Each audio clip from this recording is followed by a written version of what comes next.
that was the time where it got its craziest, like paparazzis under your bush. You have explained your third failure as you perceive it, which is your failure to look after yourself physically and spiritually as an adult. Yeah, 100%. And I want to come back to that failure specifically, but I wonder if you could tell me more about your faith and your journey with that. Yeah, it comes and it goes. Like grief. Yeah, yeah.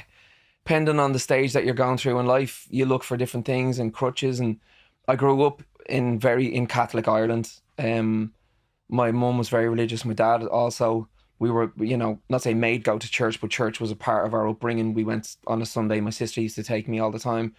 And then I became an altar boy.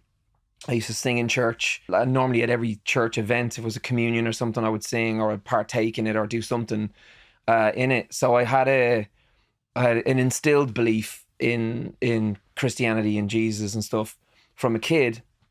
And then I guess the more I'm around liberal people, the more I'm around where the rails are off, that you kind of then get to experience what it's like to question it. And I do feel that that's an important journey in somebody's life, is to not just take everything for granted, do your own investigation, ask questions. I firmly believe, like I said, if there is a God and if there's not, I still believe that they would be proud of me for asking questions or using my faculties to at least find out or become at least sure in your own faith.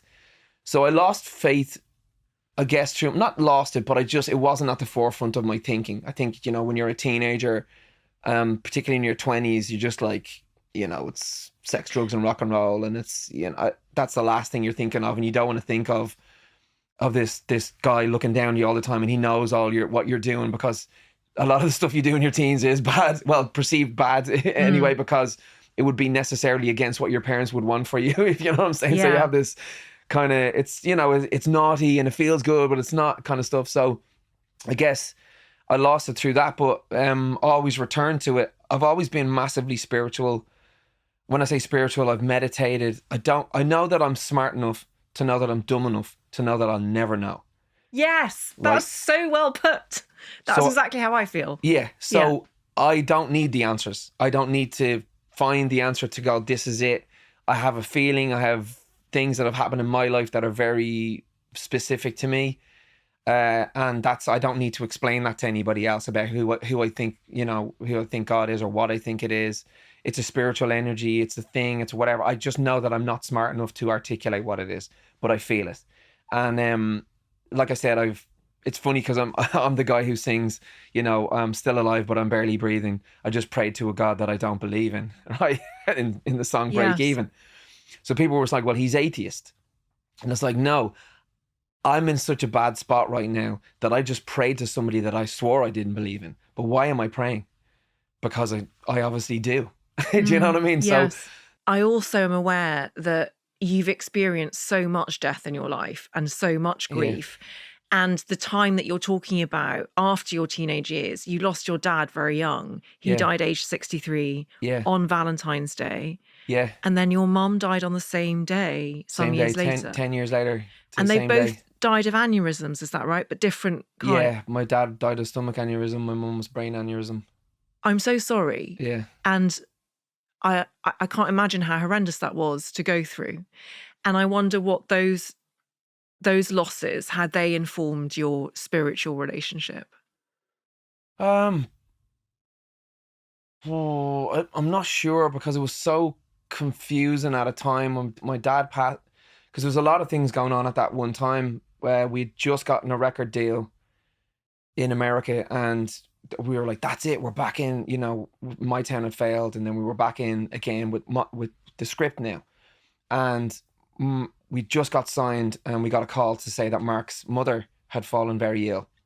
So Mark immediately was like, well, I got to go back to Dublin. So we kind of packed up everything in America and we moved back to Dublin. And he'd spent time, we'd set up a studio out the back in a place called James's Street, out where his mom and his family had this shed out the back that we turned into the studio. It was right beside where Guinness's brewery is. So you got the smell of hops and stuff during the day. But we wrote there, and he was going around to visit his mom because she was in James Street Hospital. And he would see her during the day, and then he'd come around and on those hours just pour his heart out on the page. which songs like The End Where I Begin and stuff like that. Anybody There, songs kind of came around from that era. And I thought I was being there for him as a mate by moving everything, coming home, because it was the best headspace for him to be in, considering we'd just gotten another record deal and this is our second, bite at the pie or whatever, cherry. And I didn't realize, but in those times, his mum had been slowly, I guess, passing away over while she'd been deteriorating, and I was getting to hang out with my dad again because I'd been in America for a number of years, and I guess I was now an adult because I spent most of the most impressionable years of my life, my teenage years, living in America, and now I was coming back as an adult, getting to spend time with my dad. And it was maybe, I think it was about 6 or 7 months later, Mark's mum had passed away. Within a few months, my dad, within the day, he was there in the morning, gone at night, and it was crazy. Like you talk about idolizing my Mark. My dad was the man. You know what I mean? He was the one that stemmed it all off from all of our, all of our brothers. Still to this day, we just want to be my dad because he was so kind, so generous, so amazingly like people think I'm good. You should have seen me dad. Like he was incredible, and so the impact of that was massive. But at the same time, our first song had just broken on radio. Joe Wiley gave us our first spin on We Cry, and I just got sucked into this, what this is now. So I don't know if I really dealt with it at the time like I should have. Again, smoking and drinking, doing things. I've got now things to distract me. Probably rightly, but I've got things to distract me from really facing what was going on and dealing with those issues at the time. I then, like I said, we got sucked into the machine. We had all that success, and we had like Man Who Can't Be Moved and Break Even came out, and we went like I had top 5 in America, and it was just everything I've ever wanted, anything my dad had ever wanted, and my family had ever wished for, was all coming through at the one time, and he's not here to see any of it. Like. So weird, isn't it? He trained me for this. Like specifically, was like, I know it sounds ridiculous, but he's like, you're gonna be bigger than Elvis Presley. You're gonna be bigger than Elvis. He was telling me since I was a kid. It's probably look at me hair. I was about to say, it struck me today, like all day, that you look really like Elvis Presley in his early years. The later years. I'm not saying the Vegas years. But he told me, and it was a big sickener. It still is that he's not got to see this. People will tell me that he called it from the get-go. So since I was a kid, he's like telling everybody, wait and you see him. You think those other two are good when you see this guy. And that he called it. And it's funny that he's not around to see any of it. And then, like I said, we got sucked into the machine. We were on our 3rd album. Then The Voice came along, and we were kind of at a point where we'd had 2 number 1 albums. People knew who we were, but we needed like a moment that people could put the face to the name, to the band, to the music, and The Voice came along. And then that was like this huge, even like we thought we were famous before, and then it was just like put us in the stratosphere. And that was the time where it got its craziest, like paparazzis under your bush, taking pictures of anybody going in and out of your house, all that kind of stuff, offering our friends money, offering space in the newspaper, advertising in the newspaper to my sister for like stories on us and all this kind of mad stuff. And then I was like a balloon in a storm. I was just off, literally gone.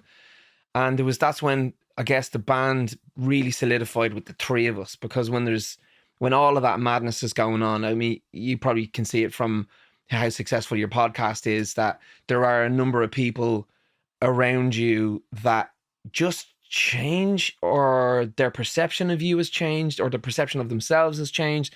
Something in the mix has changed, and you then realize, I guess, exactly who's there for you and who's not, and who has an agenda and who doesn't. So that all kind of went on for the 2 years that we were on The Voice. And then on the 2nd year of The Voice, my mum, I got a call to basically say my mum has had she's basically just get home now. And then as I got home, I'd realized that she'd passed away. She had an aneurysm. I'm fast forwarding.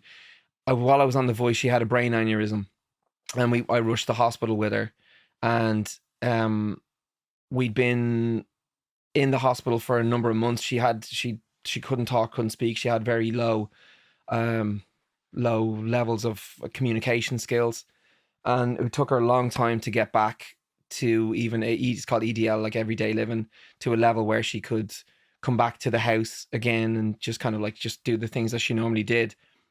And so I just kind of shut up shop at that point. I just like, I left the voice. People were like, oh, he's, you know, whatever. I don't know what, I don't really care what people think, but they were like, he's in the height of fame and he just left.